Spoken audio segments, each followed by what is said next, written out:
Throat because it's time to start talking. Podcast man up here this morning. Got everything going on. What's your latest podcast? A guy named Andy Traub. He is a digital entrepreneur. He lives in Franklin, Tennessee. This guy, there's a group of them. There's Michael Hyatt and John Acuff, and there's like 5 or 6 guys who are doing self-help and professional development help and just all kinds of stuff, and they do every bit of it on the internet. And they're all making a living doing. One of them's making a fortune. Really? Oh, yeah. You know, the thing about it, I was reading the Broadcasting Magazine. It's kind of like the Bible for the industry, broadcasting cable. Okay. And I think I mentioned this, shared this with y'all before, but it said people our age, all of us in here, grew up watching a television in a standard spot. We know exactly what time Cooper and Company's coming on, ABC News, NBC News, Seinfeld. You know exactly what time something's coming on. Yeah. And you know where you're going to be. Yeah. Well, nowadays, people want it It's time shifting. anytime, anywhere, on anything. It's an amazing time for content developers because, again, it's just like I just did a quick Periscope while we were in break, and I'm starting to see more and more people watching those. So have you kept up this virtual reality thing? Yeah. That's almost scary, though. It is. You can put on these virtual reality things and actually communicate with somebody far, far away, and they'll be seeing what you're seeing. Yeah. It's just and porn. They got that for that too. The internet made anything possible. Well, yesterday I was doing a Periscope because I do one at 11:30 now every day, and somebody was watching from Turkey. I mean, it just... How can people find all this stuff that you're involved Just go to my website, DeeLauderdale.com, or follow me on Twitter, because that's where Periscope is tied to Twitter, so that's where that comes out from. But he was really good. But the next podcast I'm going to put out, interview anyway, will be in a couple of weeks. A guy named Stephen Mansfield. He's an author, wrote a book on the faith of George W. Bush. Sitting with that guy for an hour was like drinking from a fire hose. One of the smartest people I've ever listened to. I was so enthralled with him, I got to the last 3 or 4 minutes of the interview and I realized I hadn't taken any pictures of him. So I'm sitting there firing away trying to get him, because normally I do it throughout the interview. Stephen was just amazing. I can't believe you passed on going to hear Jimmy Carter preach at his Sunday school class Sunday. You know, that guy's been teaching that Sunday school class for like 20 years. I figured it'd been longer than that. It may have, it had been, because I was in the steel business when I first heard about it, because I used to travel through. They said people came from all over to hear him. Through Americas and through Plains, He's a man of faith. Now, he wasn't worth a dang as president, but he was... Well, he is, and I think you have to just give him credit for sticking with his convictions. I don't always agree with them, but at least he's consistent with them and that kind of stuff. So before we get started on your subject today, and you were kind of right on the Hillary Clinton thing, how far do you see Donald Trump going in this thing? He will, if he wins, it will be because he will be the first third-party candidate ever elected president. You think he's got no shot at the Republican? I don't think they're going to let him have it. The current thing is the way it is. Currently, the current thing is they're going to say unless you make an allegiance to the Republican Party, we're not going to let you be in the next debates or whatever. And so I don't think he cares. That's what I was going to say. I don't think he cares. But if you believe in the cycles of economics, and I do, it doesn't matter who the next president is, the economy is going to tank, and there's nothing anybody can do about it, and then it's going to start coming out. Well, you're a man of good cheer this morning, aren't you? It's cyclical. I mean, just go back and study history. There's nothing. You say cyclical. Yes. It just circles. Well, let's talk about what you're talking about today. Anyway. I don't understand. All right. Number one, you did a really good job. Yeah. All right, go ahead and talk about me. It's a good word for you. You can use that and let them know where you learned it.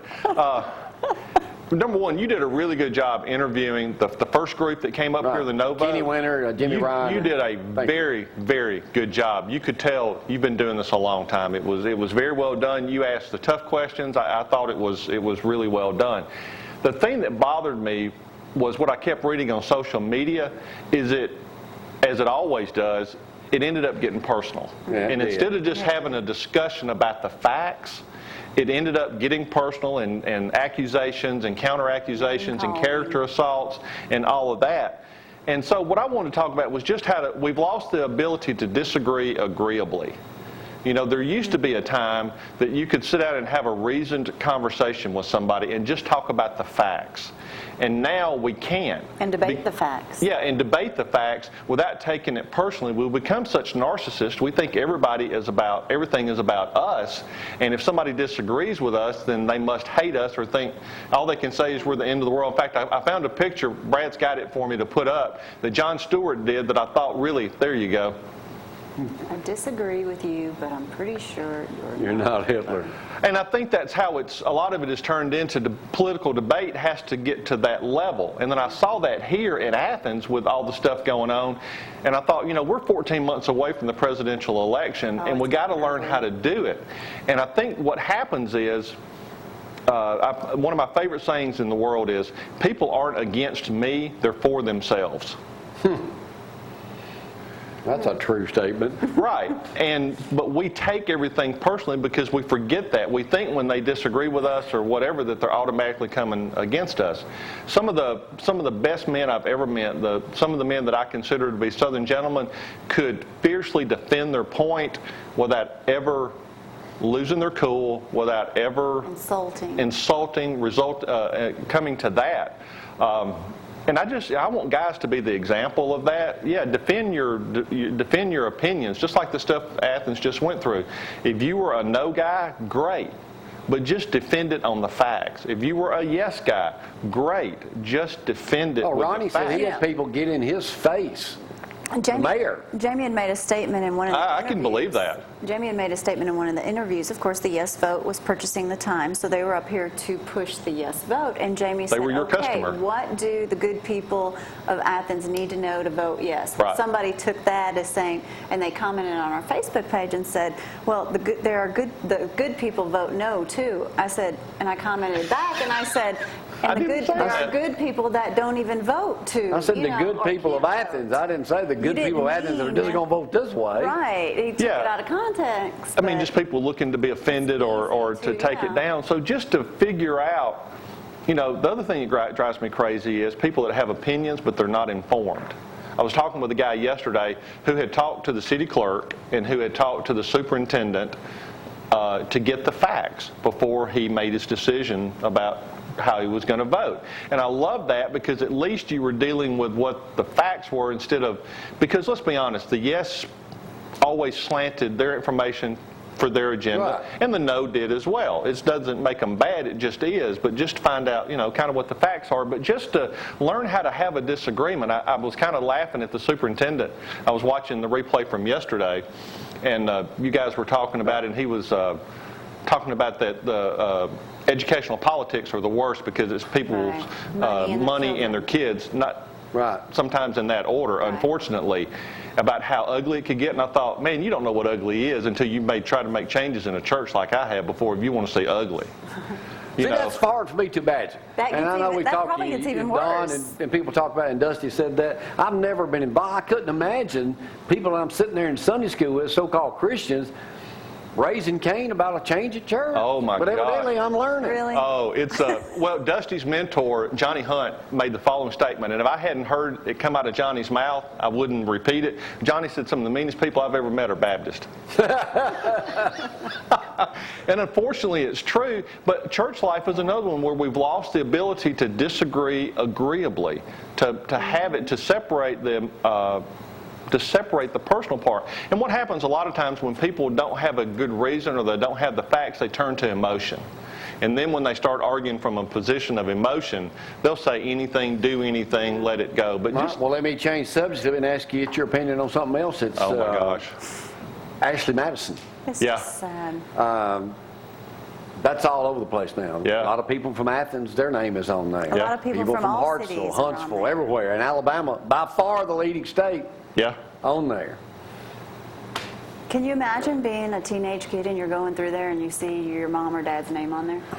Yeah, and I think... How's the best way for folks to handle this situation? I'm not talking about the families. That's kind of an internal thing. But the people, outsiders, that voice an opinion on that. Well, I think you should...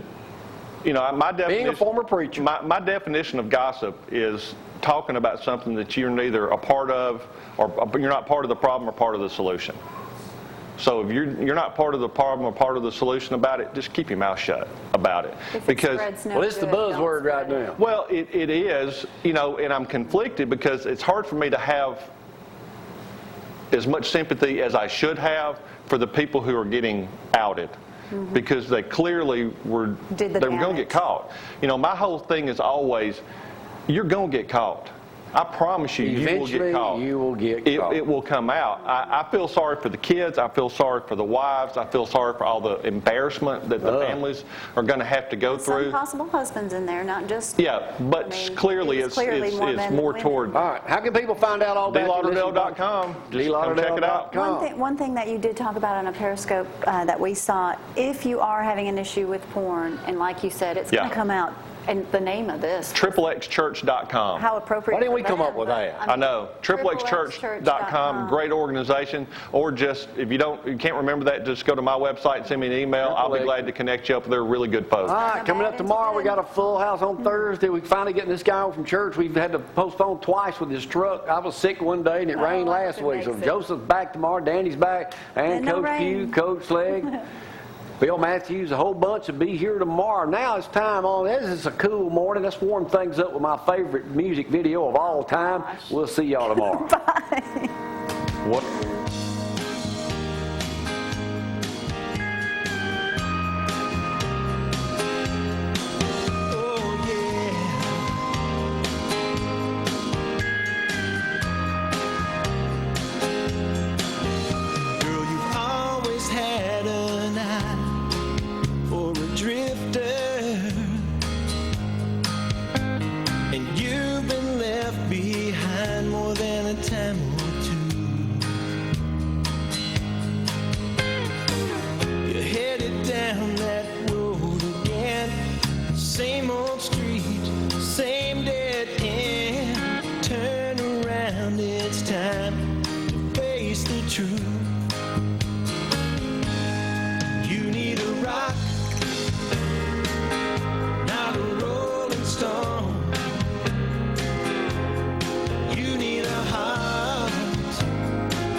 Someone to hold forever,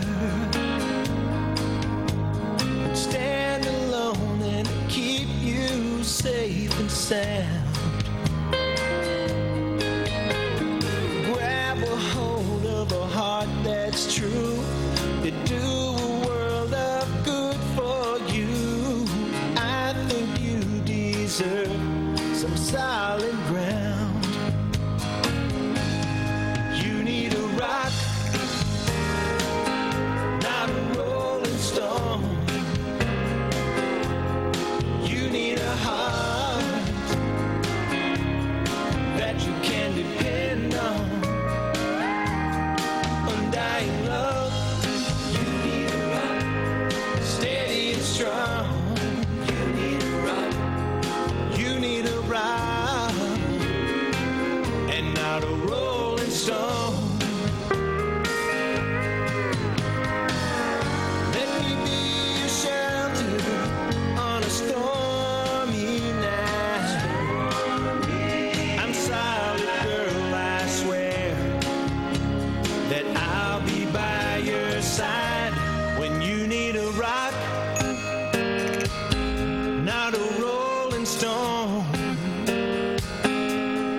You need a heart that you can depend on.